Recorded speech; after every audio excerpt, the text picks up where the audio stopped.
और 2020-21 दोनों फेज में हम लोगों ने काफ़ी बढ़ चढ़ के हिस्सा लिया था। और यहाँ तक कि राशन वितरण करना हो, पीपी किट वगैरह हो, मास्क वगैरह हो, सब चीज़ हम लोगों ने उससे प्रयास किया था। और अंतिम सबसे बड़ा चीज़ था जो शमशान घाट में हम लोग कोविड का जो बॉडी आता था, पार्थिव शरीर था, उसको भी हम लोग दाह संस्कार करने का काम करते हैं। आज के इस डेट में हमारा साउंड यूनियन, डेकोरेटर यूनियन और हमारा फ्लावर यूनियन जो है फूल वाला का, इन सब मिला के लगभग 1.5 से 2 लाख सिर्फ जिले में हम लोग कार्य कर रहे हैं, जिससे समझ के चलिए कि हमको लगता है 3 लाख 3.5 लाख लोगों का आराम से पेट पल रहा है इस पे। किसी का दुर्घटना होता है तो 20,000, 25,000, 50,000 तक हम लोग आर्थिक रूप से सहयोग करते हैं। तो उस समय हमारा लगभग 1,000 रुपये मात्र इसमें हम पूंजी इन्वेस्ट किए थे। और धीरे धीरे आज के डेट में हमारा साल भर में अगर जो देखा जाए तो 15 से 20 लाख रुपए का इनकम हो जाता है। तो ये सरकार से तो हमारा सबसे पहले आशा यही है कि इसको कम से कम एक औद्योगिक मतलब मिनी उद्योग के रूप में कम से कम इसे दर्जा देना चाहिए।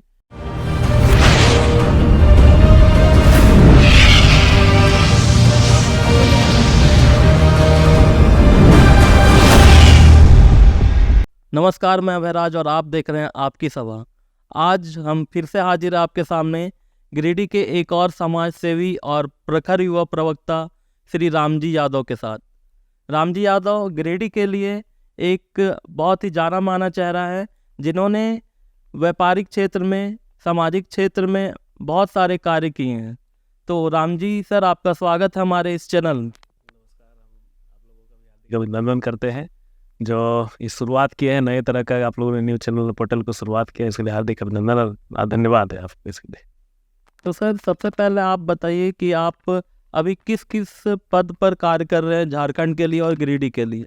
अभी तो फिलहाल छोटा छोटा सामाजिक कार्य करते हैं और साउंड यूनियन के क्षेत्र में हम लोग कार्य कर रहे हैं, जिसमें जिलाध्यक्ष के पद पर हम यहाँ पे हैं। और अभी प्रदेश में भी हमारा अपना प्रदेश सचिव के पद पर यहाँ पे कार्यरत है झारखंड में। जी सर, जैसा कि सर ने बताया कि ये साउंड के क्षेत्र से जुड़े हुए हैं, तो जितने भी शादी पार्टी या फिर अभी जितने भी फेस्टिवल्स आ रहे हैं, तो हमें पता है कि बिना साउंड के ये सारे जो फंक्शंस है हमारे लिए अधूरे होते हैं। तो सर, जैसे कि आप जो साउंड वगैरह देते हैं किराए पर, तो उसमें आपको क्या क्या परेशानियां का सामना करना पड़ता है? ये सबसे बड़ी परेशानी तो यहाँ पे देखा जाए तो खास करके पर्व त्यौहार में ही होता है। जी और ये परेशानी खास करके होता है आपको प्रशासन की तरफ से। जी और प्रशासन भी तभी परेशान करते हैं जब समाज में कुछ उपद्रवी किस्म के जो लोग होते हैं, जब समस्या में बनाने में विघन डालते हैं, कुछ व्यवस्था बनाने में विघन डालते हैं, तब ये परेशानी खास करके होती है। और आए दिन यहाँ पर गिरिडीह में इस प्रकार की घटनाएं हुई है, जिसको लेकर हमेशा साउंड वाला कहीं ना कहीं से बचते हैं, उलझते हैं। और हमारा कुल परेशानी का मुख्य कारण वहीं से होता है शुरुआत। और दूसरी परेशानी हम लोगों के साथ होती है कि कुछ कुछ नियम ऐसे बने हुए हैं सुप्रीम कोर्ट के, जिसका पालन करना सभी का अनिवार्य है। और मानव जीवन में तो खास करके ये कि शांतिपूर्ण कम से कम रात अपना गुजरे, जब घर में जाए तो शांतिपूर्ण रहे। लेकिन हम लोग का जो सिस्टम है तो 10 बजे के बाद थोड़ा सा परेशानी वहाँ पे भी होता है। 10 बजे बंद करने के समय में परेशानी है। जी, जैसा कि हमें पता है, जब कोविड का टाइम आया उस समय रामजी सर को हम लोगों ने देखा बहुत सारे सामाजिक कार्य करते हुए। तो सर, उस फेज को याद करते हुए आप क्या बताना चाहते हैं? देखिए, ये तो जिस चीज़ को आप छुए हैं हम लोग उससे काफ़ी दूर भागना चाहते हैं। भारत के लिए क्या पूरा विश्व के लिए काला अध्याय रहा है वो कोविड का दौर। और उस दौर में ये चीज़ हम लोग देखने को मिला कि मानवता के लिए लोग या तो जितना कर सकते हैं जान बाजी लगा सकते हैं अपनी, वहाँ तक भी लगाया। और कुछ कुछ ऐसे भी लोग थे जो कि समाज में बहुत ही गंदा मैसेज भी देने का काम किया, अपने परिवार को भी देखने का काम नहीं किए थे। और हमारा सौभाग्य है और हमारे मोहल्ले के और भी कुछ बहुत सारे साथी जो थे, उनके लिए ये सौभाग्य की बात है कि हम लोगों को ये सेवा करने का मौका मिला था कोविड के दौरान में। और साउंड यूनियन के माध्यम से भी हम लोगों ने दोनों फेज में, और 2020-21 दोनों फेज में हम लोगों ने काफ़ी बढ़ चढ़ के हिस्सा लिया था। और यहाँ तक कि राशन वितरण करना हो, पीपी किट वगैरह हो, मास्क वगैरह हो, सब चीज़ हम लोगों ने उससे प्रयास किया था। और अंतिम सबसे बड़ा चीज़ था जो शमशान घाट में हम लोग कोविड का जो बॉडी आता था, पार्थिव शरीर था, उसको भी हम लोग दाह संस्कार करने का काम करते। जी सर, जब सामाजिक कार्यों की बात आती है तो हमारे युवा, अब के जो युवा है, इससे पीछे भागना चाहते हैं। तो क्या जब आप सामाजिक कार्य करने के लिए फील्ड में जाते हैं तो सच में ऐसी परेशानी होती है जिसके कारण हमें पीछे हटना चाहिए? देखिए, परेशानी कुछ नहीं है, लेकिन थोड़ा-सा लाइमलाइट का जो सबसे बड़ा खेल है यहाँ पे, वो लाइमलाइट का है। और जब भी आप सामाजिक कार्यों के क्षेत्र में आप जाइएगा, तो लाइमलाइट से आपको थोड़ा-सा पीछे हटना होगा। लेकिन युवा आज के समय में बहुत सारे ऐसे हैं जो लाइमलाइट की ओर पीछे भागते हैं, और उसको लगता है किसी तरह करके हमें धर्म अर्जन करना चाहिए और समाज में मतलब अपना एक रुतबा कायम करना चाहिए। तो कहीं न कहीं ये चीज़ का थोड़ा-सा प्रचलन बढ़ रहा है, जिसके कारण सामाजिक क्षेत्र में काम करने वालों की संख्या कम हो रही है, चूँकि इसमें निस्वार्थ भाव से आपको समाज के लोगों के लिए काम करना होता है। फिर भी बहुत सारे लोग हैं जो कार्य कर रहे हैं। जी, ज़रूर। तो सर जैसा अगर आप गिरिडीह में देखें, तो यहाँ आपको अभी प्राथमिक क्या-क्या समस्याएँ नज़र आती है? देखा जाए तो गिरिडीह में प्रतिनिधित्व का सबसे बड़ा कमी है यहाँ पे। जितने भी समय गिरिडीह के हुए, हजारीबाग से अलग होने के बाद 1981 में शायद अलग हुए थे, और इस युवा गिरिडीह को जो नेतृत्व करने वाले लोग हैं, कहीं न कहीं उसमें भारी कमी है। यहाँ पे रोज़गार के साधन की बात हो या तो इंफ्रास्ट्रक्चर डेवलपमेंट की बात हो, काफ़ी हम लोग पिछड़े हुए हैं। अन्य ज़िलों को अगर देखेंगे और यहाँ को देखेंगे तो काफ़ी पिछड़ा हुआ है। इसी के कारण यहाँ पर बहुत सारे बेरोज़गारों की संख्या ज़्यादा है, और हमें तो सौभाग्य हमारा है कि हम जिस क्षेत्र से जुड़े हुए हैं, इसमें रोज़गार को बढ़ाने और रोज़गार को पैदा करने का सबसे बढ़िया तरीका है। आज के इस डेट में हमारा साउंड यूनियन, डेकोरेटर यूनियन और हमारा फ्लावर यूनियन जो है फूल वाला का, इन सब मिला के लगभग 1.5 से 2 लाख सिर्फ जिले में हम लोग कार्य कर रहे हैं, जिससे समझ के चलिए कि हमको लगता है 3 लाख, साढ़े 3 लाख लोगों का आराम से पेट पल रहा है इस पे। जी सर, जैसा कि और अभी जो जो अभी का जो समय आ गया है, वो सोशल मीडिया का है। तो क्या सोशल मीडिया हमारे लिए वरदान बनते जा रहा है या फिर हमारे लिए अभिशाप बनते जा रहा है? देखा जाए तो अभी के समय में लोगों से सीधा संपर्क बनाने का सबसे बढ़िया तो सोशल मीडिया है, और अभी जिस तरह से मुद्दा आप उठा रहे हैं, लोगों तक पहुंचा रहे हैं, ये तो बहुत बड़ा साधन ही माना जाए, इसे वरदान ही माना जाए। लेकिन कहीं न कहीं जो समाज में जिस प्रकार के द्वेष फैलाने वाले कुछ-कुछ वैसे जो रहते हैं, नकारात्मक मैसेज सर्कुलेट करते हैं, वैसे लोगों से तो ये थोड़ा-सा नुकसान भी है। कुछ फ़ायदे हैं तो इसका कुछ नुकसान है। लेकिन हम ज़्यादा फ़ायदे की ओर ही जाएँगे, चूँकि सकारात्मक सोच ही लोगों के बीच में परिवर्तन का एक ज़रिया है। जी। अगर हम बात करें राम जी सर का जो बचपन है, वो कैसा बीता और कहाँ बीता?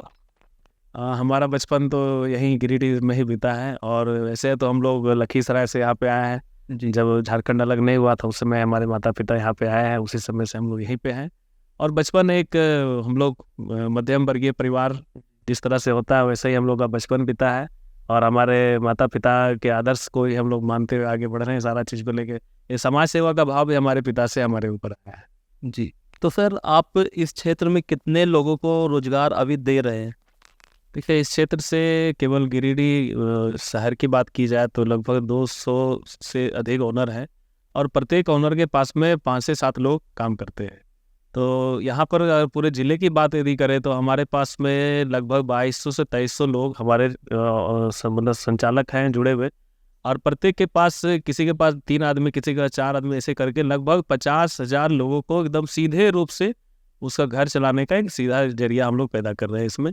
और लोगों को काफ़ी इसमें सहूलियत होता है काम करके, और मतलब अपना समझ लीजिए एक तरह से पेशा भी है और एक तरह से एंजॉय भी करने का ये बिजनेस है। जी, तो इस क्षेत्र में सरकार से आप क्या आशा करते हैं, साउंड के क्षेत्र में? तो ये सरकार से तो हमारा सबसे पहले आशा यही है कि इसको कम से कम एक औद्योगिक मतलब मिनी उद्योग के रूप में कम से कम इसे दर्जा देना चाहिए। इससे क्या होता है कि हम लोगों को कुछ सहूलियत सरकार के द्वारा, कुछ भी अगर जो योजनाएँ आती है उसमें हम लोगों को सहूलियत मिलता है, कुछ लाभ मिलता है। जी, तो जैसा अभी जो वर्तमान का समय है, इसमें सरकार आपकी क्या-क्या मदद करती है इस क्षेत्र में? देखा जाए तो सरकार की तरफ से कुछ भी अभी इसमें सहयोग नहीं है, चूँकि इसे किसी भी प्रकार का उद्योग का दर्जा नहीं दिया गया है, और हमारी सरकार से मांग भी यही है कि कम से कम इसे मिनी उद्योग का दर्जा दिया जाए, ताकि लोन वगैरह लेने में इसे सुविधा हो।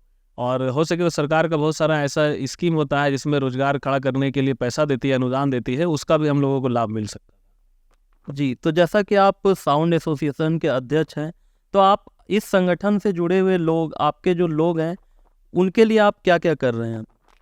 ये अपने लोगों के लिए तो हमेशा हम लोग तैयार रहते ही हैं, हर समय सुख दुख में खड़े हैं। और सबसे बड़ा हमारा जो संगठन लोगों के लिए काम करती है, जो आर्थिक रूप से कमज़ोर है उसको सहायता प्रदान करती है। किसी का दुर्घटना होता है तो 20,000, 25,000, 50,000 तक हम लोग आर्थिक रूप से सहयोग करते हैं। और जैसे कहीं इलाज वगैरह के लिए गिरिडीह आए या धनबाद गए हैं तो हमारे संगठन पूरे प्रदेश में है, तो वहाँ भी हम लोग मदद करते हैं। ब्लड वगैरह की ज़रूरत होती है तो संगठन के लोगों को हम लोग आसानी से ब्लड देते हैं। इसके लिए हर साल हम लोग कैंप भी लगाते हैं। कैंप के माध्यम से भी जहाँ तक होता है समाज में लोगों के लिए भी रहते हैं, अपने संगठन के लोगों के लिए भी मदद करते हैं। और सबसे जो हम लोग खास करके होता है, कहीं रात बिहार में कहीं फंस जाते हैं, यदि हमारा गिरिडीह का आदमी देवरी गया, जमुआ गया, रायदरबार गया, तो रास्ते में कहीं भी दिक्कत होता है तो हमारा संगठन जबकि पंचायत लेवल में जो की है, जिसके कारण में हम लोग उससे जब पता चलता है कि किस पंचायत में, तो वहाँ के लोग को हम फोन करके आधी रातों में भी हम लोग मदद कर सकते हैं। संगठन का सबसे बड़ा लाभ हम लोग वही देते हैं, कहीं भी आवश्यकता होता है तो उसके साथ एक आदमी खड़ा रहता है हमेशा। तो सर अगर कोई एक ऐसा युवा आए आपके पास जिनके पास कुछ वैसा स्किल नहीं है और वो आपके साथ रहकर काम सीखना चाहे या इस क्षेत्र में आगे बढ़ना चाहे, तो आप उसका किस प्रकार से मदद कर सकते हैं? देखिए, स्किल की बात की तो सबसे पहले तो हम भी किसी न किसी के साथ में ही हम इसको पहले सीखे। जी। और जब हम ये बिजनेस का शुरुआत किए थे, ये बहुत ही आसान बिजनेस है और इसको करने में अगर जो थोड़ा सा आप इच्छा जाहिर करिएगा तो बहुत तेज़ी से आगे बढ़िएगा। हम जब इसका शुरुआत किए थे तो उस समय हमारा लगभग 1000 रुपये मात्र इसमें हम पूंजी इन्वेस्ट किए थे। और धीरे धीरे आज के डेट में हमारा साल भर में अगर जो देखा जाए तो 15 से 20 लाख रुपए का इनकम हो जाता है। तो युवा को भी हम इसमें चाहेंगे कि वैसे युवा जो नया स्किल चाहते हैं, ये नया रोजगार पैदा करना चाहते हैं या करना चाहते हैं, तो इस क्षेत्र में जुड़ सकते हैं। साउंड क्षेत्र में, डीजे क्षेत्र में और इवेंट मैनेजमेंट के क्षेत्र में ये बहुत ही बढ़िया बिजनेस है। और इसमें आपका मन रूप जो युवा होते हैं, युवा का मन पूरा खुला होता है, स्वतंत्र विचार के साथ आप इसमें आ सकते हैं। जी, क्या रामजी सर आगे गिरिडीह के राजनीति में सक्रिय होने वाले हैं?